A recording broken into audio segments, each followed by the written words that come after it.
बेटा in the last lecture हम लोगों ने एडियाबैटिक प्रोसेस को खत्म कर लिया था, है ना। और उसके बाद अभी जो है कुछ चैप्टर के ऐसे चैप्टर कह रहा हूँ, कुछ टॉपिक से न्यूमेरिकल रह गए थे। सीपीसीबी वगैरह के जो टॉपिक थे उसके हम लोगों ने न्यूमेरिकल करे नहीं थे। उसको अभी मैं लेके आता हूँ। तो यहाँ पे 5 जितने भी न्यूमेरिकल हैं ये कर लेते हैं अभी, उसके बाद हम लोग आगे के टॉपिक पर बढ़ेंगे, ठीक है। सबसे पहला है ideal gas with adiabatic exponent gamma is heated at constant pressure और it absorbs Q amount of heat. Determine the fraction of heat absorbed in raising internal energy and performing work. यानी कि आपको W by Q निकालना है। कुल मिला के बात तो इतनी है। बट उससे पहले हमें पता है कि जो हमारे पास U की वैल्यू होती है वो हमारे पास आती है NCV delta T। Delta U की वैल्यू यही तो आती है हमारे पास, राइट। और Q की वैल्यू हमारे पास क्या आती थी? NCP डेल्टा T ये आया करती थी। अब पहले मैं फ्रैक्शन निकालता हूं डेल्टा U बाय Q का। देखो क्योंकि determine fraction of internal energy and performing work, तो वर्क को मैं हीट मान के अगर मैं पहले निकालता हूं, सबसे पहले डेल्टा U बाय Q निकालता हूं, तो मेरे पास delta U by Q is equals to NCV delta T upon में NCP डेल्टा T हो जाएगा, राइट। N गया, CV अपॉन CP क्या हो जाएगा? 1 by gamma. Cp by Cv gamma होता है, तो Cv by Cp कितना हो जाएगा? 1 by gamma, right. Now you know कि आपके पास जो आपका बेटा internal energy plus work done, ये आपके हीट के इक्वल था first law of thermodynamics according. Q is equal to delta U plus W, ये फर्स्ट लॉ ऑफ थर्मोडायनामिक्स हमें यही कहता है, ठीक है। तो आप एक काम कीजिए, W को लिख लीजिए इधर। कैसे लिख सकते हैं? W इज इक्वल्स टू, कैसे लिख सकते हैं बेटा इसको? Q माइनस U लिखा जा सकता है, चलेगा। अब मैं एक काम करता हूं, दोनों तरफ Q से डिवाइड कर देता हूं। रेशियो वजह से निकालना था of heat absorb in raising, fraction का मतलब क्या? बेसिकली रेशियो ही तो है। Heat absorb in raising internal energy मतलब work done and performing work. देखिए दोनों हीट का रेशियो निकालना है आपको, तो एक हीट तो आपके पास Q हो गई और एक ये वाली हो जाएगी। तो आप कह सकते हो on dividing both sides by Q I have W by Q is equals to Q by Q minus delta U by Q। चलेगा, कोई दिक्कत तो नहीं है। तो W by Q का रेशियो आपको फाइंड करना है। Q by Q कितना हो जाएगा? 1 माइनस U by Q की वैल्यू कितनी आई थी? 1 अपॉन गामा। तो आपके पास W by Q का रेशियो पूछा था, उसकी वैल्यू कितनी जाएगी? 1 अपॉन 1 माइनस गामा, और गामा माइनस 1 अपॉन गामा, ये भी लिख सकते हो। एलसीएम लेके सॉल्व कर। क्लियर है? कोई दिक्कत तो नहीं, सिंपल सा क्वेश्चन था। नेक्स्ट है a gas has molar heat capacity Cp basically आपको प्रोवाइड है कितना? 4.5 R in a process Pt is equals to constant, यानी कि आपको Pt is equals to K दे रखा है, right. Pt is equals to K दे रखा है और हम लोग मान के चलते हैं कि ऐसे केस के लिए n की वैल्यू 1 है, प्रोवाइडेड है। नंबर ऑफ मोल्स आपके लिए 1 है ना, वरना क्वेश्चन नहीं हो पाएगा n की वैल्यू। मान लेना अगर ऐसे क्वेश्चन नहीं दे रखा तो जनरली हम लोग 1 मोल के लिए लेके चल सकते हैं। तो P वैसे जनरली प्रोवाइडेड रहता है। Pt इज इक्वल्स टू, ये क्वेश्चन में गिवन है, और Cp की वैल्यू आपको 4.5 R दे रखी है। आपको बतानी है number of degrees of freedom. ये क्वेश्चन हम लोगों ने नहीं करे थे, डिग्री ऑफ फ्रीडम, राइट।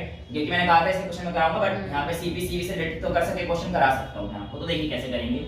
आप कह सकते हो कि आपके पास P की वैल्यू आ जाएगी T by K, sorry K by T, right. और आपको पता है PV is equals to nRT होता है, राइट। तो आपके पास जो वैल्यू आ जाएगी, V की वैल्यू कितनी आ जाएगी? RT। PV is equals to RT, क्योंकि हमारे पास जो वैल्यू है वो किसकी है? n की 1 है, तो PV is equals to RT आ गई। अब P की वैल्यू यहाँ पे K by T डाल दीजिए, तो आप लिख सकते हैं V is equals to K by T ऊपर पहुंच जाएगा तो RT by K into T। भाई P K by T इधर पहुंच जाएगा तो T ऊपर पहुंच गया तो K नीचे रह गया, समझ गए ना। इस P को नीचे लेके आ गए तो ये आपके पास आ जाएगा RT स्क्वायर बाय K आ जाएगा, राइट। ये V की वैल्यू आ गई। अब आप क्या कीजिए, number of degrees of freedom निकालनी है, ठीक है। आप क्या कीजिए बेटा, इसको डिफरेंशिएट कर दीजिए dV by dt with respect to temperature. अगर आप डिफरेंशिएट करेंगे तो आपके पास क्या वैल्यू आ जाएगी? 2R T by K आ जाएगा। यहां से आपके पास dv की वैल्यू क्या आ जाएगी 2RT और बाय k डॉट dt चलेगा, किसी कोई प्रॉब्लम तो नहीं, dt मल्टीप्लाई में आ गया है। अच्छा मैं एक काम करता हूं, दोनों तरफ p की मल्टीप्लाई कर देता हूं, कर सकता हूं दोनों तरफ सेम चीज, दोनों तरफ मैंने p की मल्टीप्लाई कर दी, दोनों तरफ p की मल्टीप्लाई करने पर मेरे पास वैल्यू क्या आएगी p dot dv is equals to p dot 2RT dot dt by k। p की वैल्यू हमने क्या निकाली थी k/t, तो क्या मैं इसको k/t लिख सकता हूं, कोई दिक्कत तो नहीं है, इसको मैंने लिख दिया k/t। p डॉट dv को हम लोग क्या लिख सकते हैं work done, w is equal to p dv होता है, तो इसको मैंने लिख दिया w। तो यहां से देखिए आपके पास क्या है, ये t से t गया, k से k गया, तो w इज इक्वल्स टू हमारे पास 2r डॉट dt आया। अब फर्स्ट लॉ ऑफ थर्मोडायनेमिक्स लगा देते हैं हम लोग, कहां पे लगाएं, जगह तो नहीं है, इधर लगा देता हूं छोटा सा, चलो यही यार इसको मिटा दो ऊपर वाले को, डस्टर भी नहीं मिल रहा आज तक, डस्टर साहब आज तो बड़ी मुश्किल हो जाएगी, चलो कुछ तो मिला, इसको हटा दिया मैंने, ठीक है, ये वाला नोट तो सबने कर लिया था, ठीक है। तो बेटा अब हमारे पास फर्स्ट लॉ ऑफ थर्मोडायनेमिक्स हमारे पास क्या था कि जो हीट है वो हमारे पास कैसे आती है डेल्टा U प्लस W के साथ, और Q की वैल्यू क्या हुआ करती थी Cp delta T, NCp delta T, N की वैल्यू 1 है, ठीक है, तो Cp delta T is equals to, ये क्या होता है Cv delta T, Cv delta T plus W is equals to कितना आ गया हमारे पास 2R dt, 2R delta T, 2R delta T, basically delta dt देख लो, सबको कोई दिक्कत नहीं है, एक ही टर्म में रहना चाहिए, यहाँ पे मैंने dt लिखा तो ऐसा करते हैं, इसको भी dt, फिर आप कहोगे सर ऐसे चेंज कर दिए, NCV dt था ना, एक ही बात है, इसमें कोई अंतर नहीं, बस इंस्टेंटेनियस है वैसे फर्क पड़ता है, ये मैं आपको चैप्टर नंबर 4 में करा चुका हूं, डेल्टा और dt, राइट, ठीक है। तो आप ऐसा कर सकते हैं कि dt तो वैसे गायब हो जाएगा, dt तो सबसे गायब हो जाएगा, दोनों तरफ है, तो आपके पास आ जाएगा Cp minus Cv is equals to 2R, Cp की वैल्यू आपको गिवन है मेरे हिसाब से 4.5R, इवन ये रखो, Cp minus 2R is equals to Cv, right, Cp कितने रखे 4.5R, यानी कि Cv की वैल्यू कितनी आ जाएगी 4.5 माइनस 2 2.5R, यानी कि 5/2R, और आप लोगों को मैंने एक इक्वेशन बताई थी C is equals to F/2R, इसको अगर आप करोगे तो 5/2R आ जाएगा, इन दोनों को कंपेयर करोगे तो डिग्री ऑफ फ्रीडम कितनी आ जाएगी बेटा इसकी 5। F की वैल्यू तो आपसे पूछी थी, थोड़ा सा दिमाग लगाने वाला क्वेश्चन था, इतना भी टफ नहीं था, समझ में आया क्या किया है मैंने, Cp minus Cv is equals to R रखा है, और आपके सामने क्वेश्चन नॉर्मल सा हो गया है। ओके बेटा क्वेश्चन नंबर 3 पे चलते हैं हम, ठीक है। एक सिलेंडर में 2 mole ideal gas mono atomic gas, ध्यान रखना 2 mole ideal mono atomic gas, इस लाइन को अंडरलाइन कर लीजिए, इस वर्ड को, इनिशियली इस प्रेशर पे था और इतने टेम्परेचर पर एक्सपेंड हुआ ताकि उसका वॉल्यूम डबल हो जाए, इतना एक्सपेंड हुआ कि उसका वॉल्यूम क्या हो गया डबल हो गया। आपको बताना है वर्क डन, अगर एक्सपेंशन हमेशा रहा है, एक बार आइसोथर्मल, एक बार एडियाबैटिक, एक बार आइसोबारिक, राइट, एक्सपेंशन में वर्क डन पॉजिटिव रहता है, फिजिक्स में ये चीज हम लोग देख चुके हैं। आइए अब शुरू करते हैं आइसोथर्मल प्रोसेस से। पहले तो आपको ये पता होना चाहिए कि हमारे पास जो V2 आ गया, ये हमारे पास 2 ऑफ V1 आ गया, क्योंकि साफ साफ बोल रखा है अनटिल इट्स वॉल्यूम डबल, भैया जो भी फायर वॉल्यूम था वो हमारे पास इनिशियल क्या हो गया डबल हो गया। और मैंने आपको work done in isothermal process का सीधा डेरिवेशन भी करा रखी थी, आप लोगों को याद होनी चाहिए 2.303 nRT log V2/V1, हां VF/VI, ठीक है, तो VF/VI बोल लो, V2/V1 बोल लो, एक ही बात है, प्रेशर केस है PI/PF हो गया, राइट। अब अगर ऐसे केस में मेरे पास वैल्यू आती तो ये आ जाएगा 2.303, n की वैल्यू 2, n की वैल्यू 2, r की वैल्यू 8.3, t की वैल्यू 300 केल्विन, और log VF/VI log 2 हो जाएगा, भाई ये 2 टाइम्स ऑफ V1 ही तो है, ये भी हो जाएगा, तो ये 2 times of V2 is equals, इसको V2/V1 ही ले लो, तो 2 बचेगा log 2, बात तो भैया log 2 बचेगा, तो यहाँ पे आपको log 2 इसको सॉल्व करना है, आपका वैल्यू आ जाएगा log 2 की वैल्यू 0.3010, इसको सॉल्व करना है और आपके पास आपका आंसर मैं बता देता हूँ आपको कितना आता है 3452 जूल। ठीक है, मेरी कैलकुलेशन बहुत तेज है। थैंक यू बेटा, मैं कैलकुलेशन ऐसे कर दूंगा तुम बस थैंक यू बेटा। नेक्स्ट करते हैं एडियाबैटिक प्रोसेस में हमारे पास जो काम आता है वो कैसे आता है। अगर आप लोगों को याद हो वर्डन इन एडियाबैटिक प्रोसेस हमारे पास रहता था NR T1 minus T2 upon में गामा माइनस 1, जिसको मैंने P1 V1 minus P2 V2 upon gamma minus 1 लिखवाया था। बेटा वो भी था और ये भी था, चेक करो एक बार, वर्डन इन एडियाबैटिक मैंने पूरी डेरिवेशन कराई थी राइट। तो जब 1 माइनस गामा का माइनस लेके बाहर गामा माइनस 1 कर दिया था राइट। तो NR T1 minus T2 upon gamma minus 1 ये हमारे पास वर्डन में रहता है। ठीक है, सारी बात तो सर आपकी हम लोग मान लेंगे, लेकिन हमारे पास टेम्परेचर तो एक ही है ना, टेम्परेचर T2 तो हमारे पास है ही नहीं, टेम्परेचर तो हमारे पास है ही नहीं, T1 दे रखा है T2 दे नहीं रखा, तो T2 के लिए हमारे पास क्या करना पड़ेगा, रिलेशन निकालना पड़ेगा गामा वाले से। और गामा वाले का रिलेशन क्या था अगर आपको याद हो, P1 V1 की power gamma minus 1 is equals to T2 V2 की पावर गामा माइनस 1। ये रिलेशन आप लोगों को आई होप याद होना चाहिए, P1 by T2 यस, ये मैंने करा रखा है, ये रिलेशन आपको याद होना चाहिए, मैंने करा रखा है, बुक में भी है। तो आपको यहाँ पे T2 निकालना था है ना सर, और गामा कैसे निकालेंगे, मैंने आपको क्या बोला था, एक वर्ड पकड़ लो आप मोनोएटॉमिक, और मोनोएटॉमिक के लिए मैंने गामा की वैल्यू आपको बता रखी है 5/3, याद भी करने के लिए बोला था 5/3, आप CP/CV कर लो उसमें करो, बट जनरली याद ही रख लो गामा की वैल्यू। हो गया क्वेश्चन। T2 T1 आपको गिवन है, T2 आपको निकालना है, तो आपके पास आ जाएगा T2/T1 is equals to T2/T1 is equals to अबे V1/V2 की पावर 5/3 माइनस 1। T2 आपको निकालना था, तो T2 की वैल्यू कितनी आ जाएगी, 300 इनटू V1/V2 और 5/3 माइनस 1, यहाँ पे 3 आ जाएगा, तो 5 माइनस 3 2/3 V1/V2 ये 1/2 हो जाएगा मेरे हिसाब से, ठीक है, क्योंकि V2 2 है V1 का, तो मैंने इसको लिख दिया 1/2। अब देखो ये थोड़ा सा कॉम्प्लिकेटेड हो जाता है इसको सॉल्व करना, है ना, तो इसमें तो आपको ये बुक में दे रखा था, मैंने डायरेक्ट लिख दिया है, वरना आपको जो है क्वेश्चन जो मिलेंगे वो इस तरीके के मिलेंगे, आप टेंशन ना लो, आपको इतना टफ चीजें नहीं मिलेगी, मतलब बायो वाले बच्चों को स्पेशली, पर हाँ ये करना आना चाहिए आप लोगों को।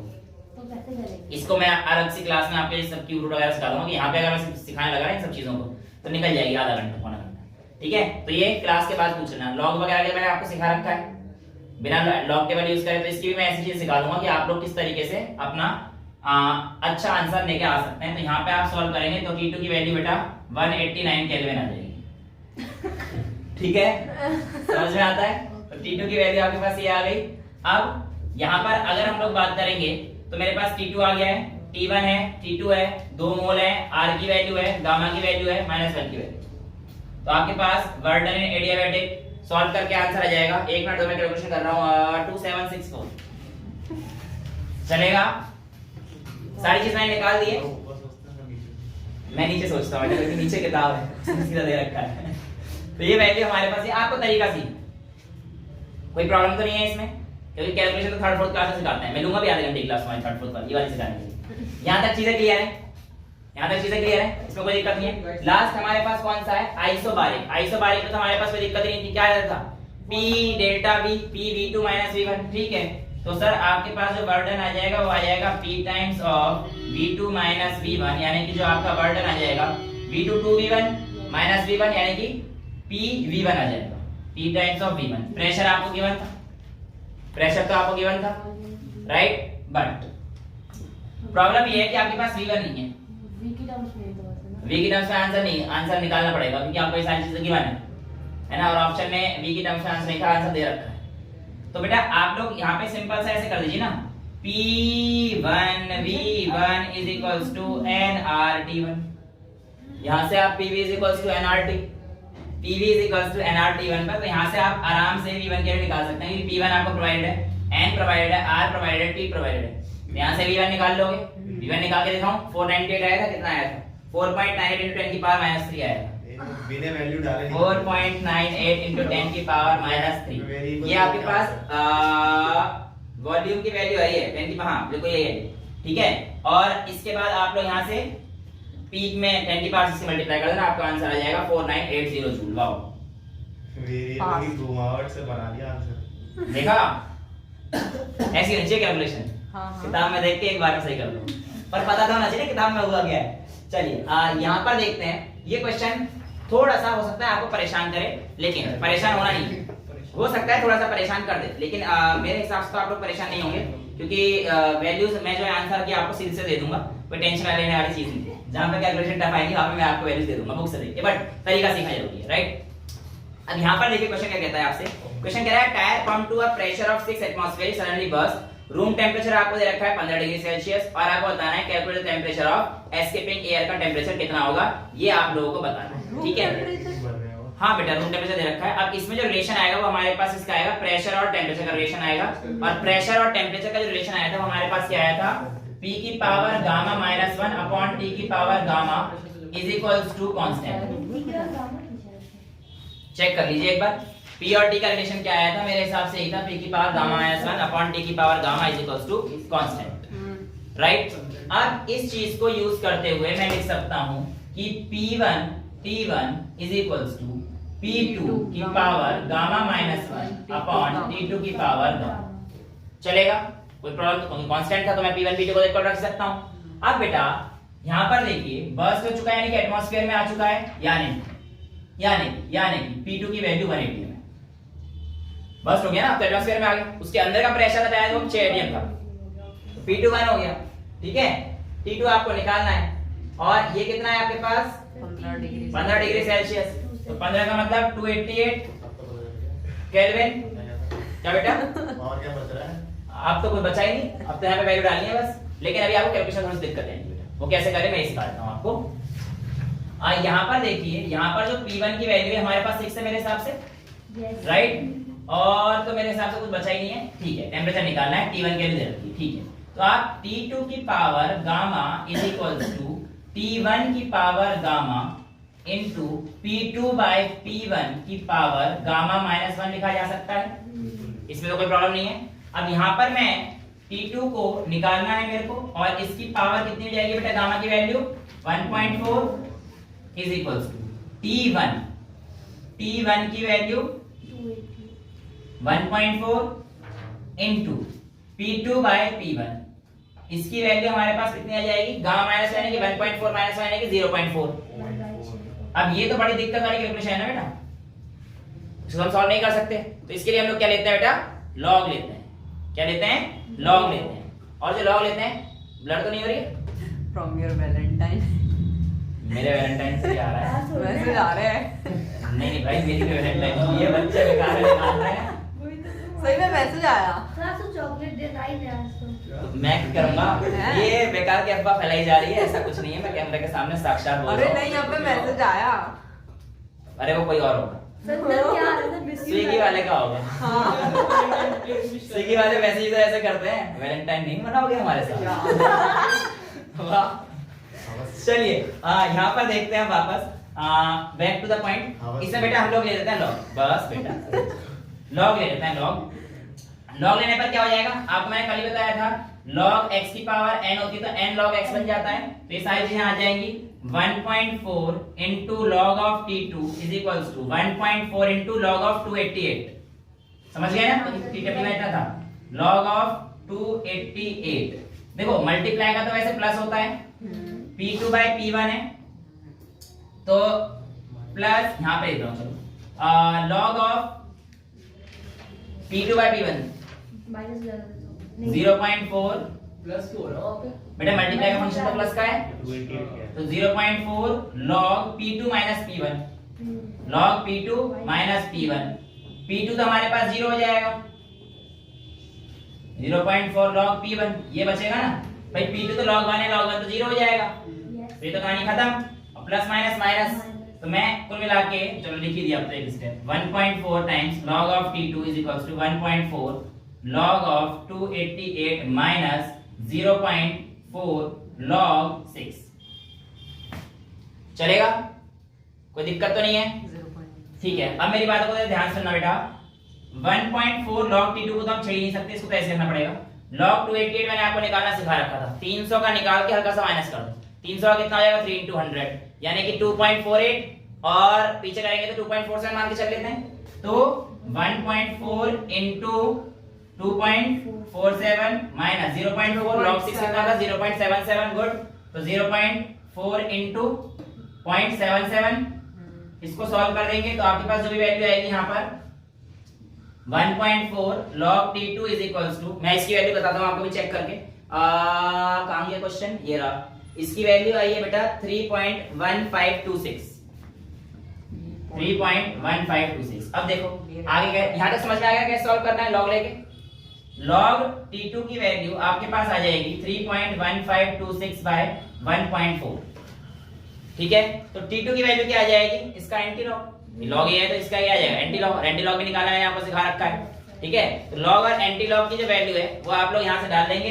तो इसको आप सॉल्व कर देंगे तो मैं आपको बता देता हूँ 3.4 को इसको काटेंगे तो आपका ये आंसर आएगा कहाँ गया भैया जी 2.2519 इसकी वैल्यू आएगी 2.2519 और जो आपके पास t2 की वैल्यू आ जाएगी वो आ जाएगी एंटी लॉग ऑफ दिस यानी कि t2 is equals to anti log of 2.2519 जिसकी वैल्यू आंसर आ रही है 178 पॉइंट समथिंग आ रही है हाँ जी 178.6 वैसे मैं आपको बता भी देता हूँ कैसे आ रही है जो भी पॉइंट के ऊपर है पावर पहुंच जाएगा 10 की पावर 2 100 हो गया और ये ऐड ऑन होंगे 0.25 वाले ये वैल्यूज मैंने आपको एंटी लॉग में निकाल सिखा रहा यहाँ पे कोई चीज नहीं करेंगे लॉग का ऐसे अभी तक करी 2/3 का भी कहां पर बेटा ये वाले में इसमें लॉग की जरूरत नहीं पड़ेगी इसको डायरेक्ट कर दिया अच्छा ये तो एक आध क्वेश्चन जब आप बुक में करोगे तो आपको मिलेंगे तो आपको फिर हाँ कैसे सॉल्व होंगे ये चीजें होंगी क्योंकि ये गामा वामा परेशान करेगा ठीक है अब एक क्वेश्चन जो है आपके पास सिंपल वाला ये है calculate the fall in temperature कहां गया हां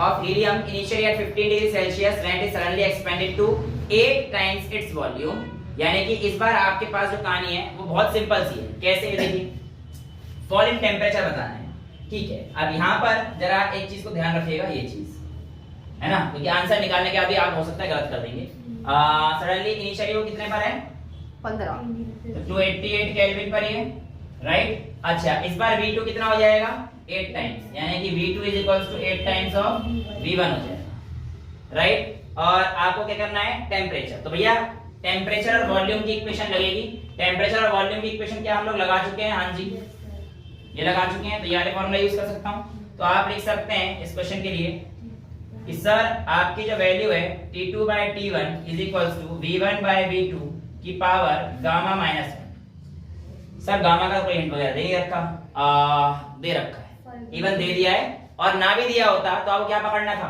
कि सर ये हीलियम मोनोएटॉमिक गैस है और हीलियम मोनोएटॉमिक गैस को गामा की वैल्यू कितनी हो जाएगी बेटा उसके लिए 5/3 ठीक है समझ में आता है तो बेटा इसकी वजह से जो आपका आंसर आ जाएगा वो कितना आ जाएगा T2 by T1 T2 आपको निकालना था T1 आपको कितना रखा 288 तो T2 is equals to 288 into V1 by V2 1/8 लिख दूं क्योंकि V2 उसका 8 है तो 8 टाइम्स है तो 1/8 into गामा -1 5/3 -1 कितना हो जाएगा 2/3 2/3 हो जाएगा समझ गए यहाँ तो कोई दिक्कत आनी नहीं चाहिए आप लोगों को ठीक है तो आपको जो क्वेश्चन मिलेंगे वो ऐसे मिलेंगे सिंपल वाले कैसे कि सर आपके पास P2 की वैल्यू आएगी वो आएगी 288 into 1/2 का क्यूब हो जाएगा ना A2 कह सकते हो 2 का क्यूब ऐसी चीजें आपको दी रहेंगी ठीक है into 2/3 तो ये कट जाएगा तो ये 288 into 1/4 1/2 का स्क्वायर बचेगा ना ये तो आपके पास T2 की जो वैल्यू आ जाएगी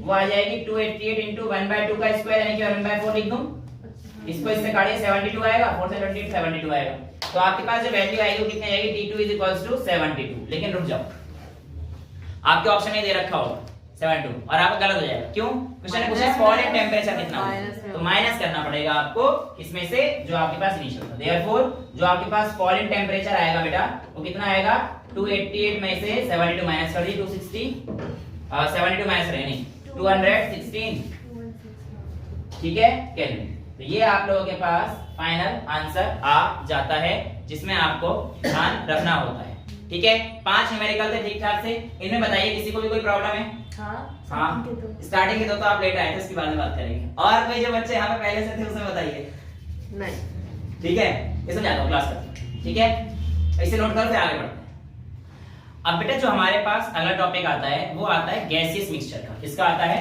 गैसियस मिक्सचर हालांकि ये टॉपिक हम लोग स्टेट्स ऑफ मैटर में जनरली करा देते हैं लेकिन यहाँ पर भी छोटा सा कॉन्सेप्ट इसका लगेगा सीपी और सीवी वाला, इसलिए हम लोग यहाँ पर नहीं करते हैं, राइट। मैंने कहा कि आपके पास दो गैस है, लेट्स से उनके जो नंबर ऑफ मोल्स हैं, एक का N1 है और एक N2 है, और ये दोनों नॉन रिएक्टिव, रिएक्ट जाएंगे तो कहानी अलग हो जाएगी। रिएक्ट वाला क्वेश्चन याद करो, मैंने अमोनिया को मिक्स N2 H2 मिक्स करके अमोनिया क्वेश्चन बहुत टफ बन जाएगा। तो यहाँ पे मैं कह रहा हूँ कि नॉन रिएक्टिव गैस, राइट, कि N1 और N2 गैस है हमारे पास आर तो वो रिएक्ट करके तो नॉन रिएक्ट, तो बेटा दूसरा गैस बनेगा फिर वो।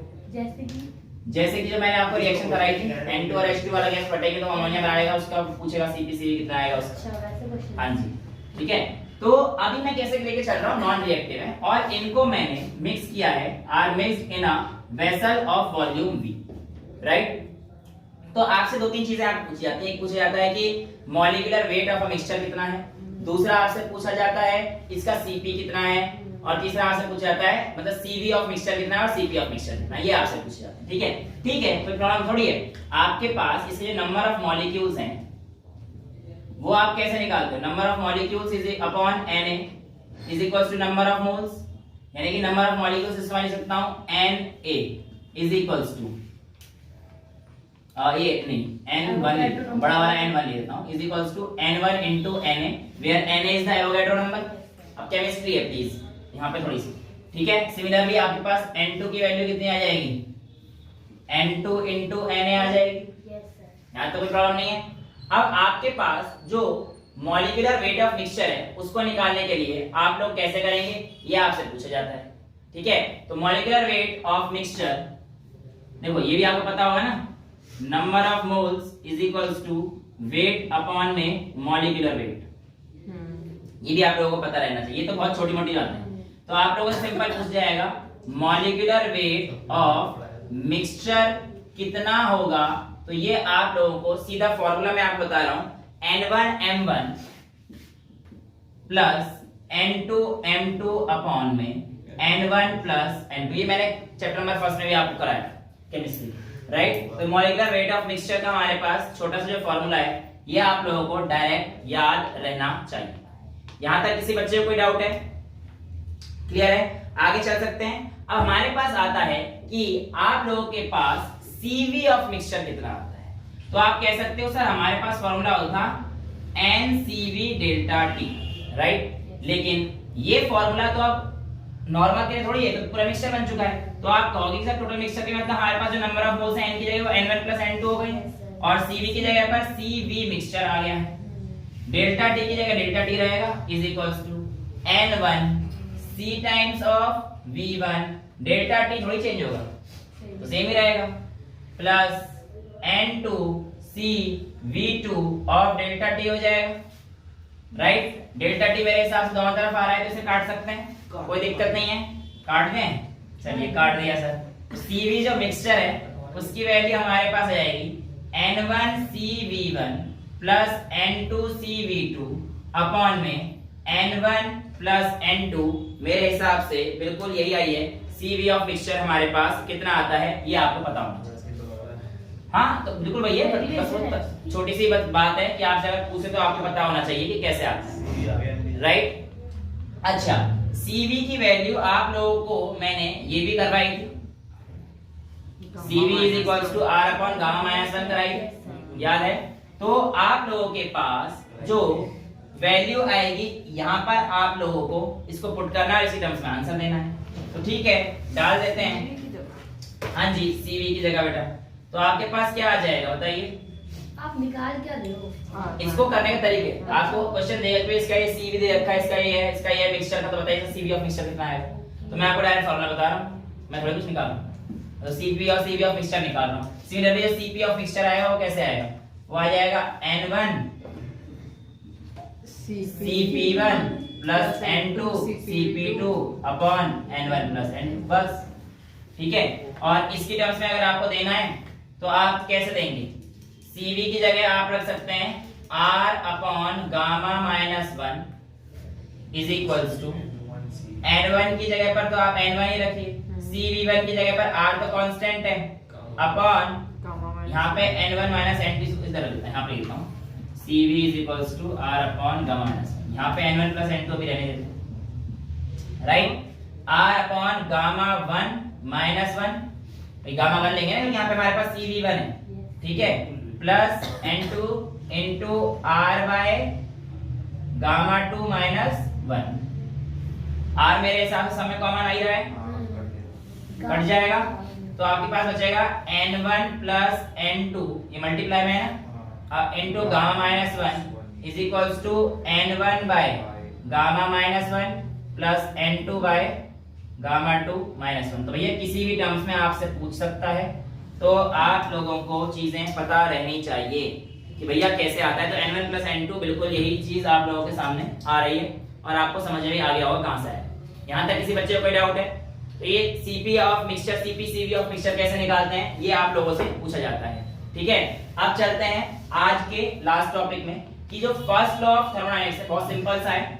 फर्स्ट लॉ ऑफ थर्मोडायनेमिक्स है, उसका इस्तेमाल हमारे पास अलग अलग जो हमारे पास तरीके थे, आइसोथर्मल में, आइसोबारिक में, साइक्लिक प्रोसेस में, इनमें कैसे यूज होते हैं, ये सारी चीजें देखनी है कि एप्लीकेशंस ऑफ फर्स्ट लॉ का हमारे पास इन सब अलग अलग प्रोसेस में कैसे आएगा। तो फर्स्ट हेड डाल दीजिए, first law of thermodynamics applied to isochoric process. किसका? First law applied to isochoric process. बेटा आइसोकोरिक प्रोसेस को हम लोग आइसोमेट्रिक प्रोसेस भी बोलते हैं, और आपको ये बात तो पता है कि हमारे पास जो आइसोकोरिक प्रोसेस होता है उसमें हमारा वॉल्यूम क्या रहता है, कांस्टेंट रहता है। अगर मैं इसको ऐसे कहता हूं कि मेरा फर्स्ट लॉ ऑफ थर्मोडायनेमिक्स ये कहता है, तो इसमें ये तो हमारे पास जीरो हो जाता है, क्योंकि आइसोकोरिक में डब्ल्यू पी डेल्टा वी, तो ये तो जीरो हो जाएगा। यानी कि आपके पास जो टोटल हीट होगी वो U के इक्वल हो जाएगी, यानी कि आपका जो Q है ये हमारे पास n times CV delta T के इक्वल हो जाएगा। U is equal to n CV delta T हो जाएगा, यानी कि जो भी आपने हीट दी होगी it will all be used up in increasing the internal energy of system. तो ये आप लोगों से पूछा जाता है कि इसकी जो हीट गई है वो कहां जाती है, तो आप लोगों के पास आपका छोटा सा आंसर क्या आएगा, the energy is used up in increasing the internal energy of the system। तो ये आप लोगों से पूछा जाता है, और इसकी जो इक्वेशन ऑफ स्टेट है P1 by T1 is equals to P2 by T2, ये हम लोग चीजें देख चुके हैं, इसमें कोई बड़ी बात तो है नहीं, राइट। ये हमारे पास आइसोकोरिक हो गया। नेक्स्ट बोला गया है first law applied to cyclic process. अब देखिए बेटा साइक्लिक प्रोसेस में हमारे पास कहानी क्या होती थी, साइक्लिक प्रोसेस हमारे पास वो प्रोसेस हुआ करता था जहां पर बिल्कुल इनिशियल और फाइनल पोजीशन पार्टिकल का सेम हो जाया करता था, यानी कि ABCDA हो जाएगा। और जब इनिशियल और फाइनल पोजीशन सेम हो जाएगा तो इसके केस में हमारे पास इंटरनल एनर्जी जीरो होती थी, क्योंकि इंटरनल एनर्जी स्टेट फंक्शन है। तो जो आपके पास डेल्टा Q है वो आपके पास क्या आ जाएगा, U प्लस W, और आपका डेल्टा U कितना हो जाएगा इस बार जीरो, क्योंकि हमारे पास इनिशियल और फाइनल पोजीशन सेम है, इसलिए हमारे पास Q इज इक्वल्स टू इस बार क्या आ जाएगा W। यानी कि जो आपके पास हीट दिया गया है इस बार वो टोटल हमारे पास किसमें इंक्रीज चला जाएगा, सिस्टम को वर्क देने। तो पूरा का पूरा प्रोसेस हमारे पास साइक्लिक प्रोसेस में इस तरीके से आता है, और इसकी वैल्यू हमारे पास Q की किसके इक्वल आ जाती है, W के इक्वल आती है। थर्ड वैल्यू दे रखी है first law of thermodynamics applied to isobaric process. तो बेटा उसमें तो कुछ है ही नहीं, W is equals to P delta V है आइसोबारिक के लिए। आइसोबारिक में आपके पास ये रहता है, इसको हटा के ये आपको कराई रखा है nRT2 T1 change in temperature की वजह से इसका जो बर्डन आता है ये आप लोगों के पास ये आ जाए। इसमें तो कोई प्रॉब्लम होनी नहीं चाहिए। आइसोबारिक से तो हम लोग कई सारे ग्राफ वाले क्वेश्चन भी कर चुके हैं। आइसोबारिक की जो आपके पास बोलेगा कि इसमें प्रेशर कांस्टेंट रहता है, तो इसका जो इक्वेशन ऑफ स्टेट है वो पूछी जाती है आपसे, तो आपको पता है V1 by T1 is equals to V2 by T2 भी रहती है। ठीक है, यहां तक किसी बच्चे को कोई डाउट है? नहीं है। अगला जो स्टेप है वो आपको दे रखा है कि आपको फर्स्ट लॉ का यूज करना है और आपको बताना है कि ये बॉइलिंग प्रोसेस में कैसे काम आता है। ठीक है, हाँ जी, apply first law of thermodynamics in boiling process. तो आपके पास जो अगला टॉपिक है वो आपका फर्स्ट लॉ ऑफ थर्मोडायनेमिक्स आप बॉइलिंग में कैसे इस्तेमाल करते हैं, आइए इस चीज को समझते हैं। बेटा पहले तो आपको पता है W जो बर्डन आएगा वो हमारे पास P डेल्टा V के इक्वल आएगा, इसमें तो हमें कोई प्रॉब्लम होनी नहीं चाहिए। लेकिन डेल्टा V इस बार चेंज होगा। क्यों? क्योंकि बॉइलिंग हमारे पास लिक्विड स्टेट से गैसियस स्टेट में हो रही है, और जब हमारे पास लिक्विड से गैस में जाती है तो चीजें एक्सपेंड हो रही हैं, और एक्सपेंड थोड़ी ज्यादा होती है, यानी कि लिक्विड से गैस में ज्यादा चीजें क्या होती है, एक्सपेंड ज्यादा हो जाती है। इसलिए हमारे पास V फाइनल ज्यादा होता है as compare to V initial, यानी कि P डेल्टा V तो हमारे पास एक प्रोसेस आएगा ही आएगा। इसके अलावा जो आपके पास कहानी आएगी वो हमारे पास देखो Q किसके इक्वल हुआ करता है, हमारे पास U प्लस W के इक्वल हुआ करता था, Yes, sir. राइट। अब इस बार जो Q आएगा बेटा वो हमारे पास कुछ और भी आएगा। कैसे आएगा? आप लोग कहेंगे सर इस बार जो हमारे पास Q आएगा ना वो हमारे पास, देखो मैंने आपको बता रखा है एंथैल्पी हमारे पास कुछ चीजें होती हैं, एक वेपराइजेशन होता है और एक फ्यूजन होता है। तो यहाँ पे एंथैल्पी ऑफ वेपराइजेशन बनेगा। क्यों? क्योंकि यहाँ पे लिक्विड से गैस में जा रहा है, तो Q इज इक्वल्स टू जो ml है लेटेंट हीट ऑफ वेपराइजेशन वो यहाँ पे इंट्रोड्यूस हो जाएगा। ये मैं आपको करा चुका हूँ स्पेसिफिक क्वेश्चन में भी और थर्मोडायनामिक्स केमिस्ट्री वाले में भी, राइट। तो यहाँ पे आपके पास आ जाएगा ml और ये डेल्टा U था, यानी कि UF माइनस UI जो भी वैल्यू रही होगी, प्लस W क्या आ जाएगा, P times of V2 minus V1 या फिर V final minus V initial. ये आप लोग हमारे साथ कर सकते हैं, और यही चीज आप लोगों से पूछा गया है ये ठीक है। UF माइनस UI पूछेगा तो आप वैल्यू निकाल लेना भाई, इंटरनल पूछेगा तो ml माइनस ही हो जाएगा, यही पूछेगा ना। मतलब ये आपकी जो बुक है उसमें ये दे रखा है final step is equals to ml minus p into vf minus v। बात तो एक ही है, इसको करो या उसको करो, उसमें कोई प्रॉब्लम थोड़ी। हां जी, तो इंटरनल एनर्जी यहाँ पे क्या हो रही है, देखो डिक्रीज हो रही है भाई। ml में से कुछ गई तो इंटरनल एनर्जी तो डिक्रीज हो रही है ना, ml में से कुछ कम हुई, राइट। ये अच्छा लास्ट जो है हमारे पास इसमें आता है वो कौन सा आता है हमारे पास, फ्रीजिंग। फ्रीजिंग नहीं, मेल्टिंग प्रोसेस। मेल्टिंग प्रोसेस में क्या होगा, देखो मेल्टिंग प्रोसेस में सॉलिड से लिक्विड आएगा बेटा। सॉलिड से लिक्विड आते समय याद रखना, सॉलिड से लिक्विड आते समय वॉल्यूम ऑलमोस्ट कांस्टेंट रहता है, सच दैट कि आपके पास Vf माइनस Vi में कोई सिग्निफिकेंट चेंज नहीं देखा गया, ना एक्सपेंशन ज्यादा हो रहा था तो ये चेंज आया भी नहीं हमारे पास भाई। यहाँ पे जो लिक्विड से गैस में गया तो सडन इंक्रीज इन वॉल्यूम देखा गया, लेकिन जब वो मेल्ट होकर बेटा हमारे पास फ्यूजन वाले प्रोसेस में आ रहा था तो सडन चेंज देखा नहीं गया मेल्टिंग प्रोसेस में। तो यानी कि ये वाला टर्म क्या हो जाएगा हमारे पास, ऑलमोस्ट सेम है, जीरो हो जाएगा। इसीलिए हमारे पास जो ml रहता है इसके केस में वो हमारे पास कितना हो जाएगा, ये डेल्टा U के इक्वल हो जाएगा। और इस केस में आप लोगों से ये चीजें पूछी जाती हैं कि हमारे पास कैसे रहता है, ठीक है। मैंने कहा था आपको इन सारी चीजों का मैं इक्वेशन स्टेट दे दूंगा। एक स्टेट रहेगी कौन सी, आइसोबारिक, आइसोकोरिक, एक रह गई आइसोथर्मल। आइसोथर्मल की कहानी क्या रहती है, याद कीजिए P1 V1 is equals to P2 V2, ठीक है। यानी कि P1 by T1 is equals to constant, P1 into V1 is equals to constant. यहाँ पे क्या आएगा, V1 by T1 is equals to constant, ठीक है। अब इसकी अगर हम लोग बात करते हैं, इसका ग्राफ क्या आएगा बेटा, P वर्सेस T का, ये स्ट्रेट लाइन आ जाएगा। ठीक है। यहाँ पे किसका आएगा, V वर्सेस T का, V वर्सेस T का ग्राफ स्ट्रेट लाइन। और ये क्या देगा हमारे पास, प्रेशर की लाइन देगा। V वर्सेस T का हमारे पास लाइन किसकी दे रहा है, प्रेशर की लाइन दे रहा है। ऐसे ये किसकी लाइन दे रहा है, वॉल्यूम की लाइन दे रहा है। और यहाँ पर P और V इनवर्स रिलेशन में देखो P1 by P2 is equals to V2 by V1 है, ये इनवर्स रिलेशन है। तो इसका ग्राफ जो आएगा P वर्सेस V का वो हमारे पास कैसा आएगा, आइसोथर्मल का कुछ इस तरीके से आएगा, ठीक है। अब आपको पता है कि एडियाबैटिक प्रोसेस का भी हमारे पास ग्राफ तो P वर्सेस V का ही आता है, बस वो स्टीपर ज्यादा होता है, ज्यादा स्टीपर होगा हमारे पास एडियाबैटिक का ग्राफ बन जाएगा। तो इस तरीके से आप लोगों के पास इक्वेशन ऑफ स्टेट और फर्स्ट लॉ ऑफ थर्मोडायनामिक्स का एग्जांपल, इस तरीके से मिक्सचर ऑफ गैसेस वगैरह छोटे मोटे टॉपिक्स खत्म हो जाते हैं। एक तो न्यूमेरिकल चला इसे कराएंगे, अगली क्लास में कर लेंगे। आज के लिए इतना ही रखते हैं। That's all for today, thank you so much.